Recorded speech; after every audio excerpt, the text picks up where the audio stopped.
wal ardi ila ati rahmani abda. Vous voyez, donc le Coran nous dit, peu s'en faut que le ciel tombe sur nous à cause de cette parole. Que la terre explose même. Pourquoi? Parce que les gens disent, Dieu a un enfant. Il n'appartient pas et il ne convient même pas à celui qui s'appelle Ar-Rahman d'avoir un enfant. Pourquoi aura-t-il besoin d'enfant? Est-ce que Dieu mourra-t-il un jour pour qu'il ait besoin d'avoir un enfant qui va l'hériter? Est-ce que Dieu tombera-t-il un jour malade pour qu'il ait besoin d'avoir un enfant qui veillera sur lui à l'hôpital? Est-ce que Dieu deviendra-t-il un jour aveugle pour qu'il ait besoin d'avoir un enfant qui le saisira par la main pour l'amener à la mosquée?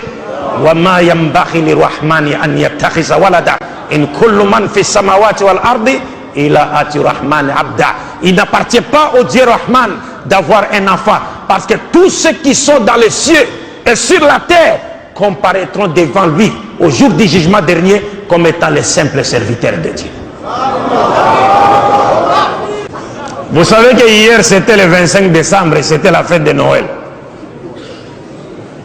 Il y a même des musulmans qui se sont empressés pour acheter des cadeaux pour leurs enfants, leurs épouses.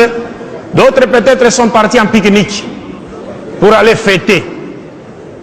Mais tout en ignorant quel est l'essence de la fête de Noël. Parce que pour les chrétiens, le 25 décembre, c'est le jour où Dieu est venu sur la terre sous forme humaine à la personne de Nabi Issa, et il est né d'une femme à la personne de Marie.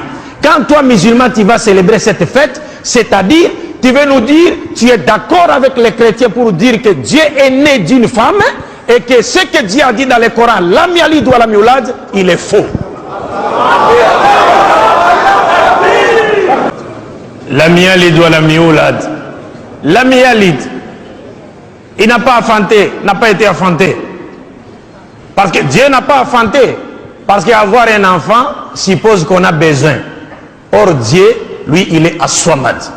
Il est celui vers qui nous tous, nous devons aller vers lui avec nos problèmes pour trouver les solutions à nos problèmes. Parce que tous, nous avons besoin de lui et lui n'a besoin de personne. Et Walam yulad, Dieu n'a pas été enfanté. Vous savez, quand le Coran nous parle, le Coran ne dit pas seulement Dieu n'a pas enfanté, n'a pas été enfanté. C'est-à-dire, le Coran te donne également les preuves pour te montrer que ce qu'il dit est vrai. Alors le Coran nous dit Dieu n'a pas enfanté et n'a pas été enfanté. Parce que si une femme avait enfanté Dieu, mais ça prouve que cette femme a existé avant Dieu. Et si elle a existé avant Dieu, donc Dieu n'est plus Al-Awwal. Il n'est plus Al-Awwal. Alors mes chers frères et sœurs, nous vous disons simplement que nous, vos frères en islam, avec le groupe Al-Badrou de la République démocratique du Congo et avec le groupe L'Appel à l'Islam de la République du Congo, notre objectif est simple à connaître ou à comprendre. Notre souci est d'assurer, lorsque nous faisons notre dawa, c'est pour donner aux musulmans l'assurance, pour faire de sorte que les musulmans aient l'assurance d'être dans la vérité. Et en ayant cette assurance, n'est-ce pas, l'assurance d'être dans la vérité, les musulmans eux-mêmes vont créer une ceinture de sécurité autour d'eux, n'est-ce pas? Et ils vont ériger une barrière entre eux et les ennemis de l'islam qui chercheraient à les attirer dans les mailles de leur filet pour leur détourner de l'islam. Parce que quitter l'islam, aller à une religion, une autre religion, c'est quitter le paradis pour aller en enfer. Tu vas quitter l'islam pour aller où? Pour aller dans une religion des gens du livre? Alors que tu connais leur sort.